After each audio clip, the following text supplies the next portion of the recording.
Okay, let's say our La'asok B'divrei Torah blessing together. Baruch Ata Adonai Eloheinu Melech Haolam Asher Kitshanu B'mitzvotav V'tzivanu La'asok B'divrei Torah. Praise to you, Lord our God, rule the universe, who has made us holy with your commandments and commanded us to busy ourselves with the words of Torah. All right.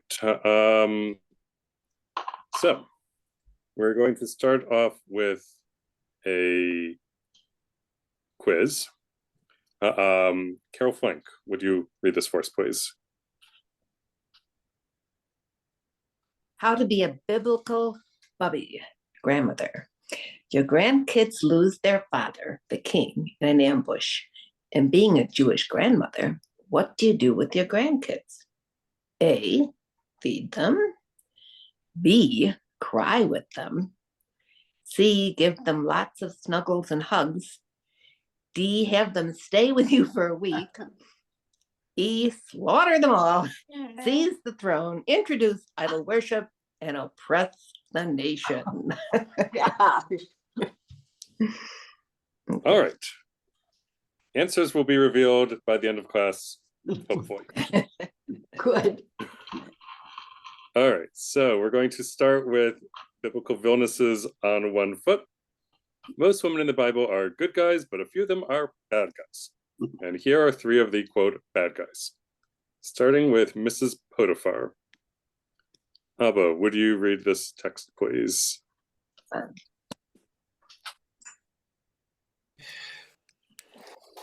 When Joseph was taken down to Egypt, Potiphar, switch glasses here,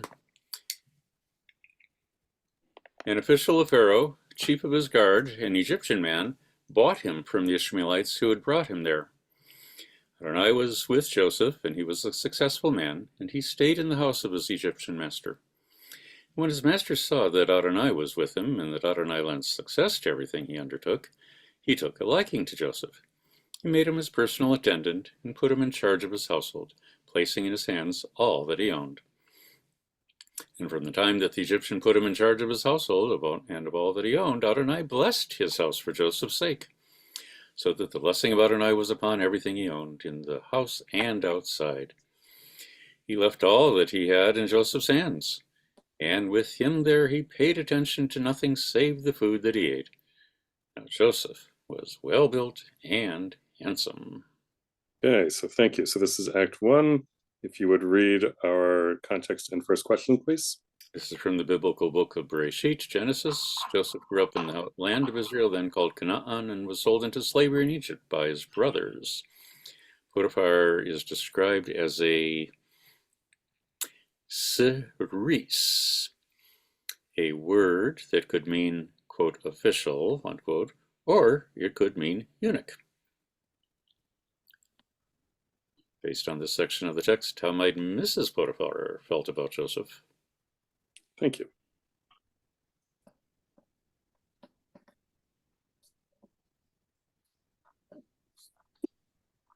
Potiphar was too busy with work and he didn't have any time for his wife. So she was looking for somebody else.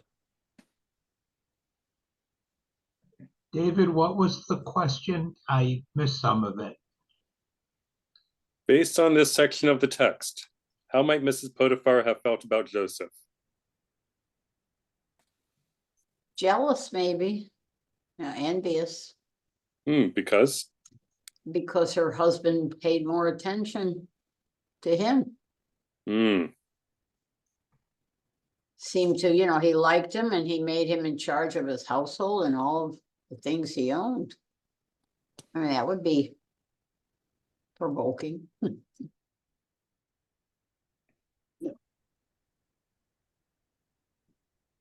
If I may? Yeah.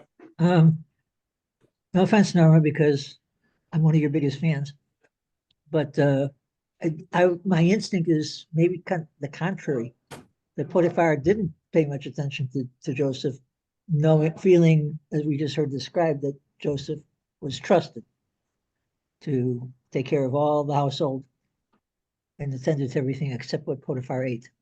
which some commentary says includes the wife of Potiphar.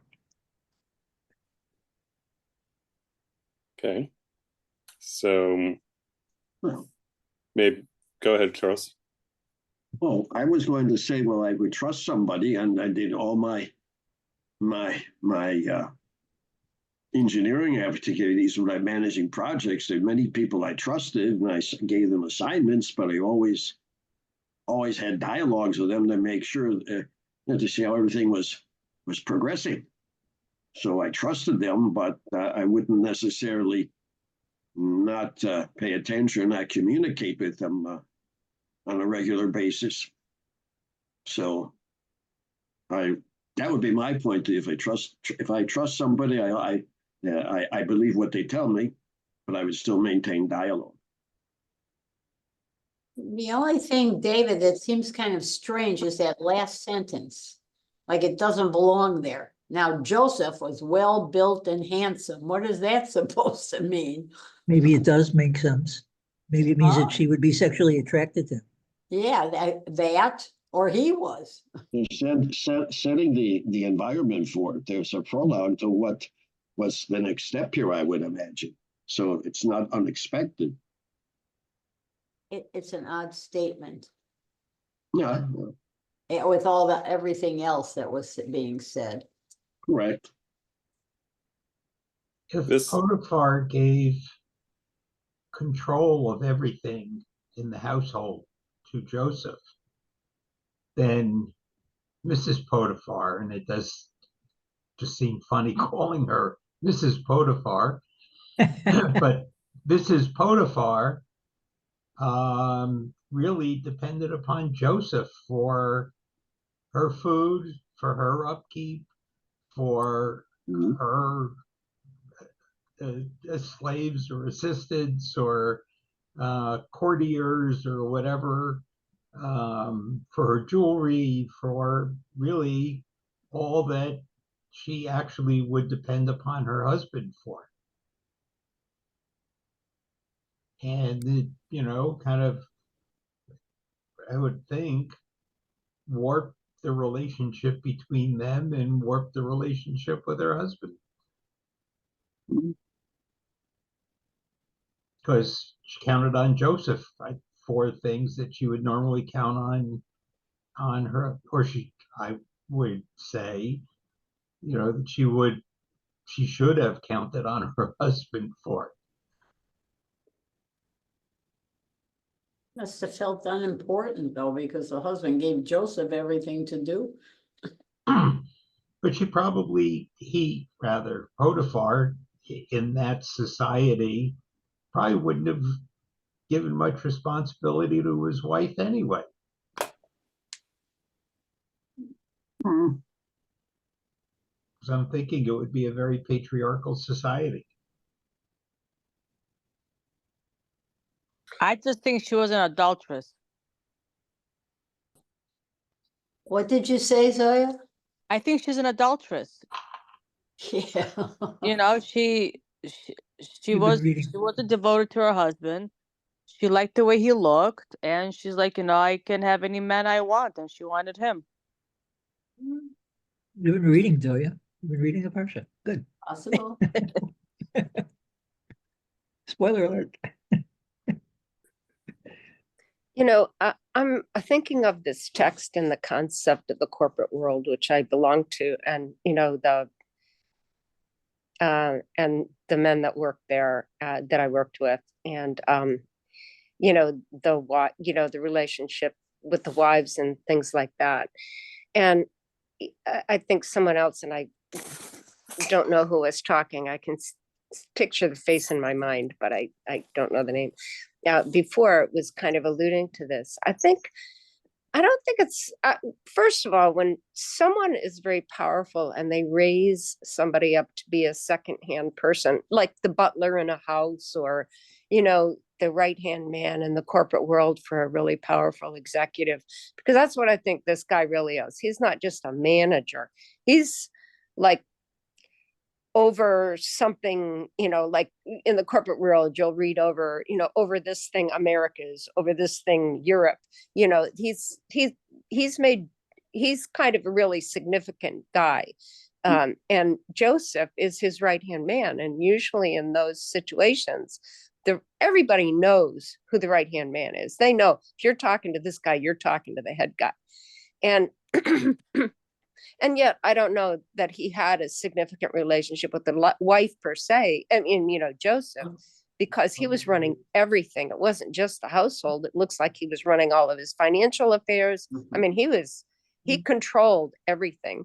And he would control the staff. That, of course, if Potiphar's wife wanted anything, she would have to go to him, and make a request or have somebody make a request on her behalf.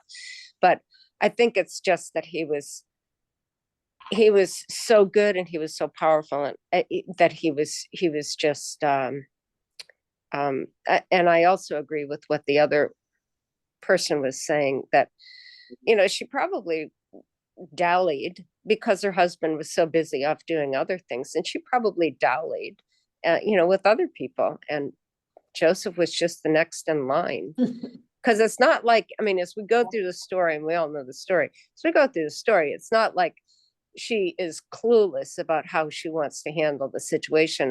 And she's also the wife of an extremely powerful man. She's used to getting everything she wants. So anyway, those are my comments. Good.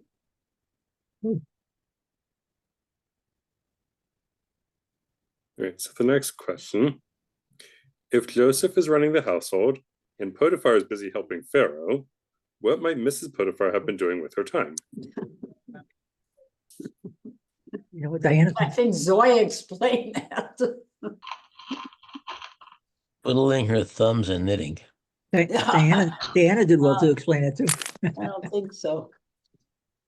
I think that was tongue in cheek. Did I understand you? Isn't the title of this workshop The Bad Guys of the Bible, David? Yes. Okay, so she maybe was a bad guy. It's kind of like that line is, oh, and by the way, don't forget that Joseph was well built and handsome, sort of like, uh-oh, what do we do with that?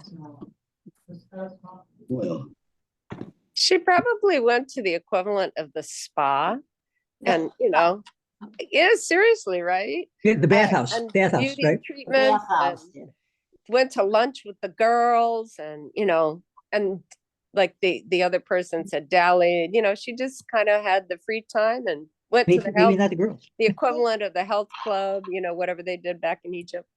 Maybe not the girls. Yeah, hobnobbed with the other wealthy, powerful women. how Guys. about children or cultural activities or cults to the different deities or gods that were there, and supporting those activities? They weren't mentioned in the text. But good thought, Charles. She was busy raising money for charities. Sure. Dream on, her. She wasn't supposed to be such a good person, I don't think. That wouldn't make her a bad person. What do we know about the role of women at that point? Was it like Western Europe, or was it like modern day Iran? Would she have freedom to do what she wants? Or would she be watched most of the time to make sure that she stayed properly, well, the equivalent of properly veiled, and not driving anywhere and not going anywhere without a male relative? What do we know about the period, David? I don't know much, but I can find out by sometime tomorrow Wednesday, and tell you what I know, which doesn't help us now. Charles, what I do you don't think? believe Egyptian culture was like the Middle East cultures with women veiled and that sort of thing. I mean, if you look at a lot of the artwork out of Egypt, the women are not veiled, top to bottom. They're pretty kind of open and out there, and they did the makeup and they did all that other sort of stuff. And, it was pretty free. I think they were secondary because when Cleopatra became Pharaoh, her brother was the one that was supposed to ascend, but when he died, she took it over, and there wasn't it's not like it was a huge conflict. When she took over, it was just, oh, okay, she's next in line. So I think it was even a little bit freer than Western Europe because they didn't get to that point until the last century. Although the century of Joseph is distant from Cleopatra. No, I understand there are thousands of years, but I think if you look, I haven't seen any. I mean, when you go to the museum and you look at Egyptian art and that sort of thing, and the tombs and stuff like that, none of these gals are, decked out in veils. I guess the meta question is, when we read about the acting out of Potiphar's wife, in that time and place, would that have been normal or aberrational?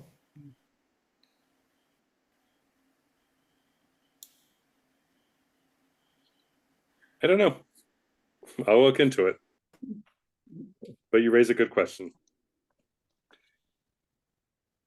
All right. Well, let's so much activity and so well with the Pharaoh and the relations and how many wives and brothers and sisters and lineage and these things. And you read in the biblical times that men are moving women around from one husband to another. And just some of our Saturday morning readings, what's going on in the discussions, and the women are taken and moved around, and they're hidden, and they're covered. It's really different to what we would consider today at all. Yeah. Maybe we can't be applying the same models of behavior that we have today in any part of a society anywhere with what was going on then.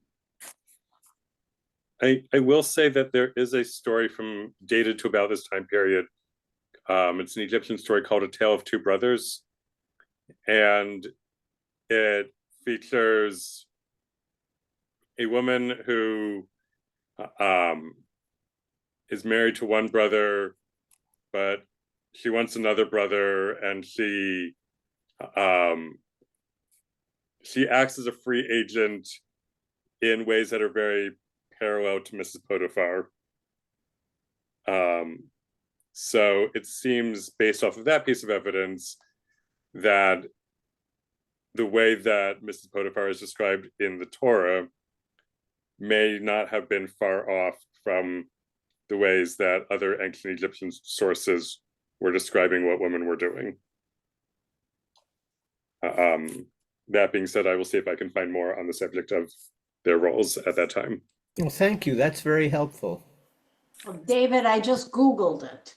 Great. It says that Egyptian women had equal rights with men in ancient Egypt, and that the differences were based on socioeconomic rather than gender. That they could even go to court, they could inherit money, they could inherit property. So maybe they had more rights, so maybe she could do whatever she wanted with Joseph.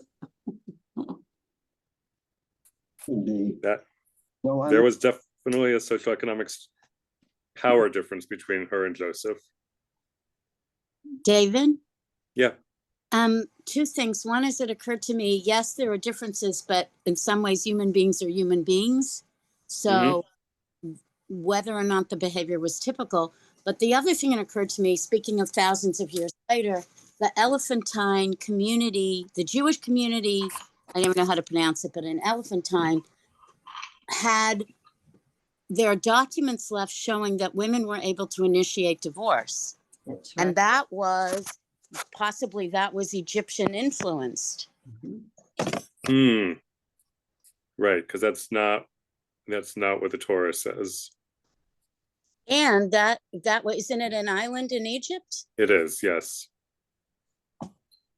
It's an island in the Nile River that there was a Jewish garrison defending, and they had a mini temple, but they sent contributions to the temple in Jerusalem. And this was during the Ptolemies. So after Alexander the Great, after he died, his empire was split up. We'll come back to this next week. And one of his generals got Egypt. That general was named Ptolemy. And the Egyptians had controlled the land of Israel for 100 years or so. And so this is roughly in the 200s BCE when this is taking place. So while this is significant, this is about 1,000 years after the story of Joseph, it is still ancient Egypt, relatively speaking. So that's a good example. Thank you. That's Elephantine, I believe. Yes. In the lower Nile, where there was there's a break in the falls. There's a falls, and they have to transport goods up, take them off the barges. If my memory's not failing me, was where they were guarding things, and there was a community of Jews there that were the military garrison there. Yeah. Yeah, exactly. Thank you.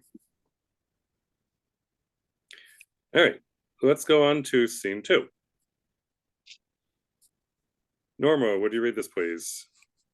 After a time, his master's wife cast her eyes upon Joseph and said, "Aha, lie with me." But he refused. He said to his master's wife, "Look, with me here, my master gives no thought to anything in this house, and all that he owns he has placed in my hands. He wields no more authority in this house than I, and he has withheld nothing from me except yourself, since you are his wife. How then could I do this most wicked thing and sin before God?" And as much as she coached Joseph day after day, he did not yield to her request to lie beside her, to be with her. Whoa. Okay. Context. The next part of the story, there is no seduction explicitly stated here, but rather command Joseph is, after all, a slave. It is noteworthy that in verse 8, when it says he refused, the trope on the first word in the Hebrew is a shelshelet. This trope only appears 4 times in the Torah: Genesis 19, 6, 24, 12, 39, 8, and Leviticus 8, 23. And each time it seems to indicate possible reduction. Reluctance. What might Mrs. Potiphar have been feeling during this part of the story? Reluctance, sorry. Rejected. Well, here, now we got the answer. David, Yeah. I don't know if I'm giving out the answer, but I'm not sure. But doesn't this also imply that he wanted her too, or am I just reading it incorrectly? I mean, the way that, well, where are you getting that from? And then I'll respond. And I mean, I think I've heard somewhere that, first that the words are, hold on, let's see where it is. Oh, let's see this. Okay, so he wields no more authority in this house than I, and he has withheld nothing from me except yourself, since you are his wife. Now then, could I do this most wicked thing and sin before God? So instead of saying, no, I'm not doing it, it's like he had to say all that. Yeah. So there are definitely people who look at this and they're like, methinks the man protests too much. Like he could have just said no. So some people read this as he is firm in his no, and he's giving like 3 different reasons or X number of reasons why she's wrong. And other people are like, look at the same words and they think, maybe he does kind of want it. But he's still saying no. But maybe he still wants it, kind of. Maybe he wants to say yes.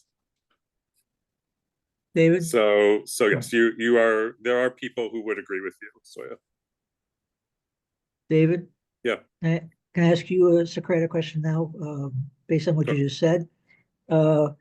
Yosef is described as tzaddik, a righteous man. Mm-hmm. So let's go to Jimmy Carter's reputed comment that he has lust in his heart, but he doesn't take action on it.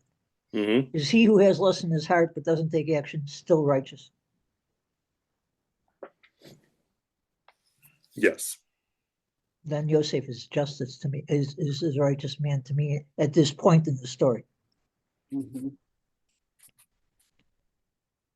All right. But whether he's righteous or not, he refused her, and that's the crux of the matter. Sounds righteous to me if it's only in his heart. Even if he's lustful in his heart, but he refuses her, sounds to me like that's what we just said was righteous. Mm-hmm. So you and I are on the same point. We just didn't say it that way. Well, to me, it sounds like Good thought, Alan. the trust that your husband has placed in me. It's treason. It's treasonous to do that to him. He trusts me. It's not correct. Whether the woman was attractive to him or not, there's different principles involved. Worse than that, Charles. We just heard that it was a sin against God, according to Yosef, right in the text, right in this text, in this story.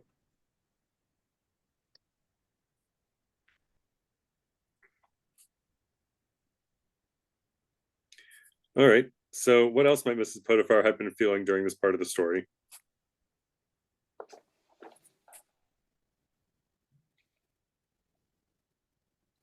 The next part of the story, there is no seduction explicitly stated here, but rather command. Joseph is, after all, a slave.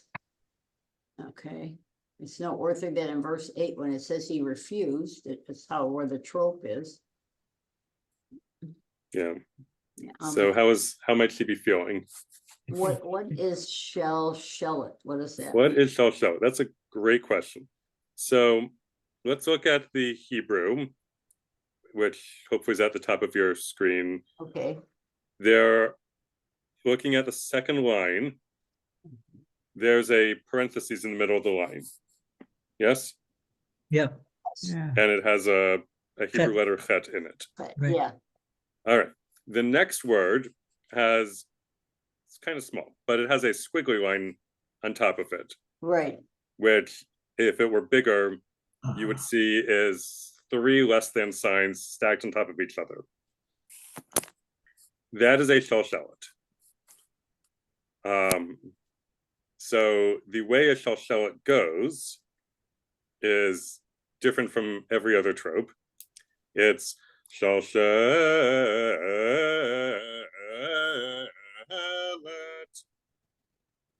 So it goes on and on and on for a while. And it's only 4 times in the Torah. And each of the times where it occurs, people who look at these things and are like, well, there must be a pattern because it's only 4 times. What do these 4 things have in common? The most common answer, no pun intended, is it's a situation where somebody might be feeling some hesitation or reluctance. And since this is on the word Joseph refused, the people who put the trope on the words in the 800s, the Masoretes, they lived in the land of Israel, in Tiberias. And when they chose this word, they were suggesting, this trope for this word, they were suggesting that maybe Joseph had some hesitation about refusing.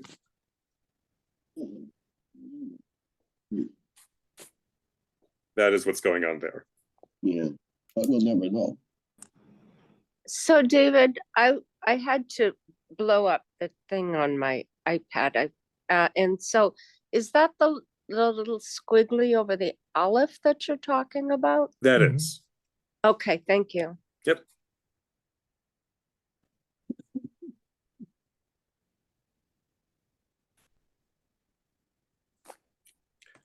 All right.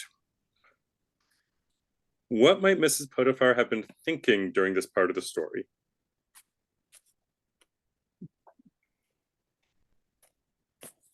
She was I think oops, sorry. I think she would have felt rejected and been angry about it. Okay. Indeed. Yeah. And I was gonna say the Good. same, but wasn't Good. he lower stature from her? So like maybe she felt like sort of revenge as well on him. I don't know. Looks like ladies' night. You guys are sounding good. Okay.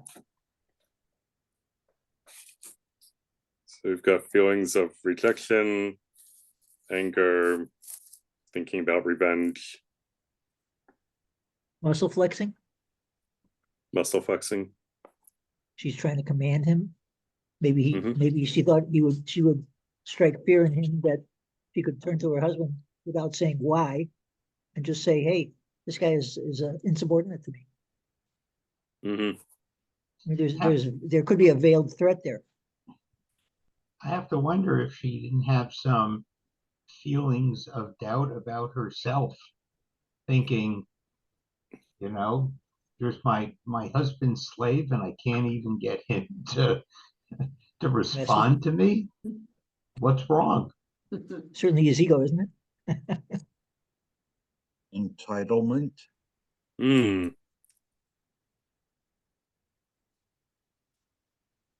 Yeah.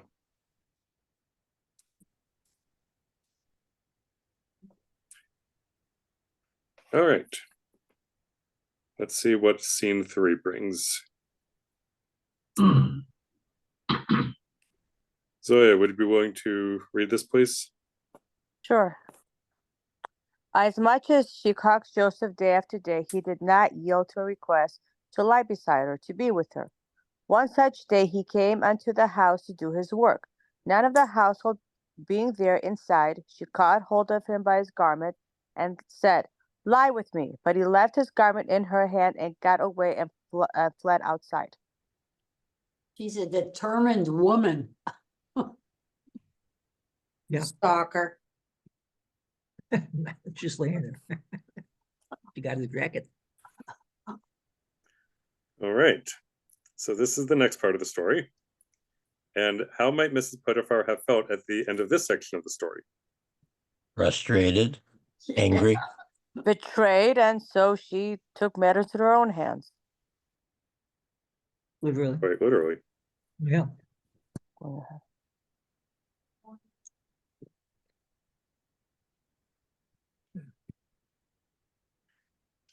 All right. If you were Mrs. Potiphar, might you have been concerned that Joseph could report you to your husband, and or that somebody might have seen him outside without his garment, and then drawn a conclusion and gone to Potiphar?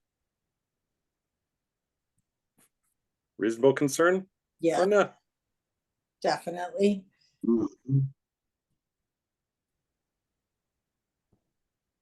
Yes, and also because he wouldn't lie with her, she could have lied to her husband about things about Joseph to get rid of him, because she could be a very revengeful person.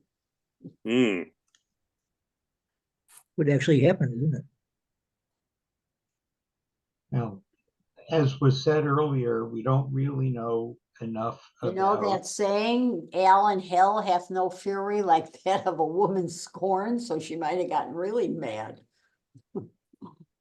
The words of today, true that.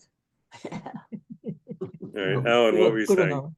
Well, going back to the comment earlier about we don't really know enough about ancient Egyptian society, I would think that Mrs. Potiphar or whatever Mrs. Potiphar says would be given much more weight than what Joseph said, just because of the fact that he was a slave. Right. He might have been loyal, he may have been smart, he may have been running the household, but he's still a slave. And I think if that it came to I wouldn't call it a trial, but if it came to a hearing in front of Mr. Potiphar, that, he's going to give a lot more weight to his wife than to Joseph, just based on their roles. All right. So, what might have been some of Mrs. Potiphar's options at the end of this section of the story? If you know the story already, try to think broader. What might be some of her options? I don't know this story actually, but I mean, I would hope she would be checking herself to think maybe I need to think about my behavior.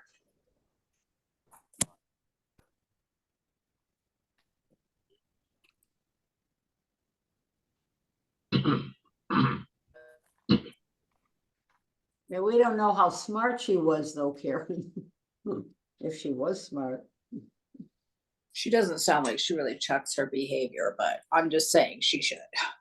Yeah, she should, but who knows if she would. I have to admit, this story, I've known a couple of women in my lifetime, at work and in college they remind me a lot of Mrs. Potiphar. Let's just put it that way. And their moral structure is completely different from, what you would expect. And their outlook, is completely different. Hmm. And I'll add entitlement is definitely part of it.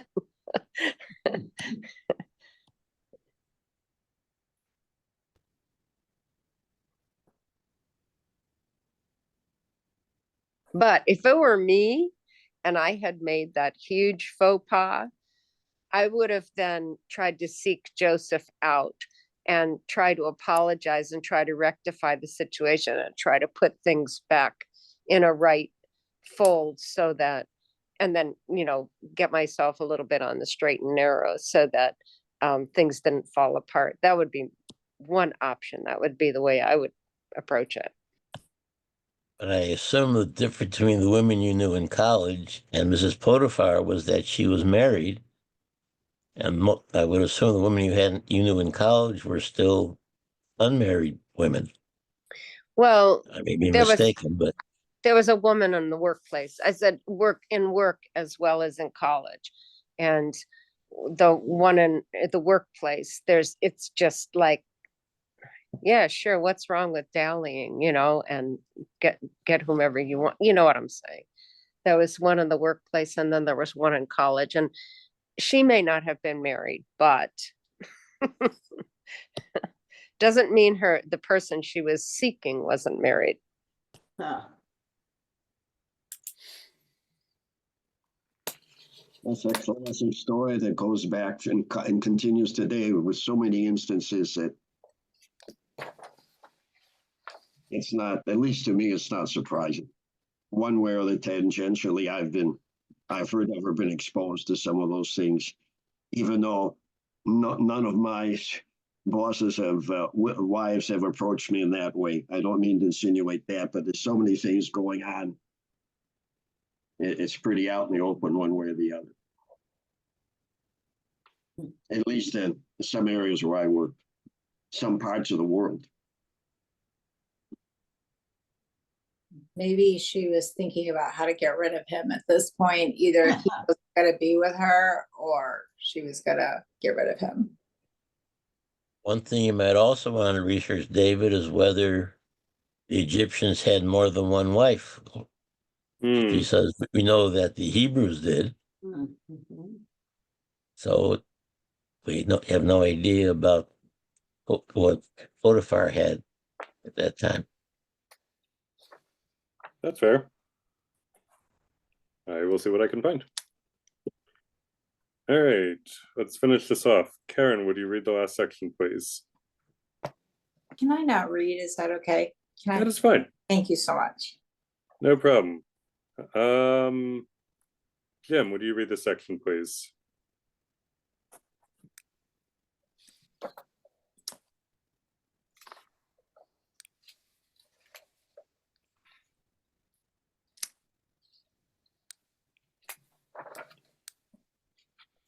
muted.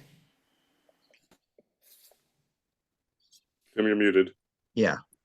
There you go. Okay, I'll start that again. When she Thank you. saw that he had left it in her hand and had fled outside, she called out to her servants and said to them, "Look, he had to bring us a Hebrew to sport with us. This one came to lie with me, but I screamed loud. And when he heard me screaming at the top of my voice, he left his garment with me and got away and fled outside. She kept his garment beside her until his master came home. Then she told him the same story, saying, 'The Hebrew slave whom you brought into our house came to sport with me, but when I screamed at the top of my voice, he left his garment with me and fled outside.' When his master heard the story that his wife told him, namely, Thus and so your slave did to me, he was furious. So Joseph's master had him put in prison where the king's prisoners were confined. But even while he was there in prison, Adonai was with Joseph, extending kindness to him and disposing the chief jailer favorably towards him. The chief jailer put in Joseph's charge all the prisoners who were in that prison, and he was the one to carry out everything that was done there. The chief jailer did not supervise anything that was in Joseph's charge, because Adonai was with him, and whatever he did, Adonai made successful. I see, I was right. Jedi mind tricks. God is playing Jedi mind tricks. You don't need to supervise this guy. She's a rat. This is the next part of the story. Note the use of her phrases.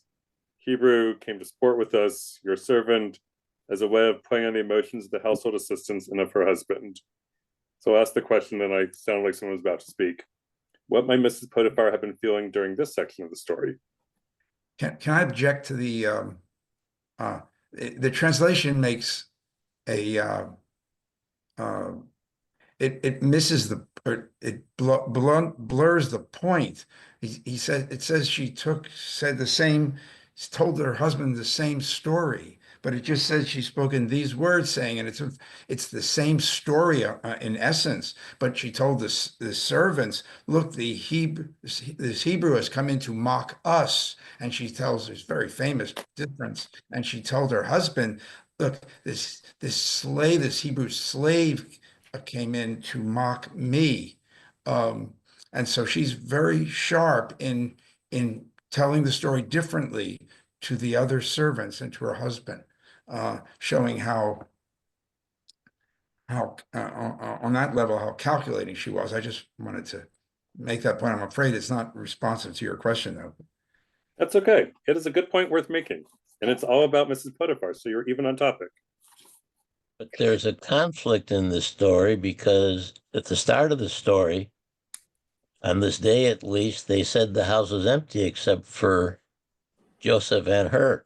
So how could she have called out to her servants who were not in the house at the time? If she screams loud enough, the whole neighborhood will hear. That's not what it says. I think she might be frustrated again, because probably in her ideal world, Joseph would be put to death for his impudence in rejecting her. I would think that if a slave tries to rape the woman of the house, that slave would be put to death. And yet, Potiphar, and that's a different set of questions, for whatever motivation, decides that he should not be put to death, but rather ends up in prison, where he has the same role that he had in Potiphar's home, turning everything to gold. You don't mind my interjecting? Obviously, that was God's doing. Yes, my point. God is good with of- Joseph whenever Joseph is down and out. Yes, correct. Agreed. God never speaks to Joseph. Dreams? God never speaks to Joseph. Joseph has dreams.